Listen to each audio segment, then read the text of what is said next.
Alright, so I just did this one too. This is the Predator. He's a little taller, so I'd have to use a taller vase, you know.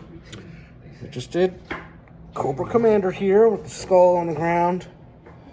With my Predator figure, I used the same skulls that I got at the dollar store, and I just glued one in his hand. Typically, I wouldn't do that, but he was already open out of the package.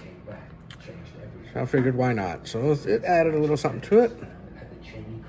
Same moss and rocks. The difference is, with Cobra Commander, I threw some stuff in the beginning, then stood Cobra on the rocks, and put some little rocks around his feet so he wouldn't move, and then a little extra moss. But this guy is so tall that when I put stuff in, it made him too big for this vase here, so I put him in first, and I dropped in everything after and moved things around and added the lights. The lights, you know, they're a little harder to work with, but because they're already rolled up. So you kind of have to move them around and, you know, just kind of get it how you want. It takes a little work. But anyway, he's done. So, there's something else he can do. The stuff you got around your house, probably, or like I said, the dollar store.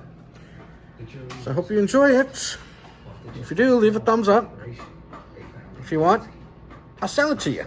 80 bucks. Okay, maybe not 80 bucks, but anyway. Thumbs up, guys. I'll see you in the next one.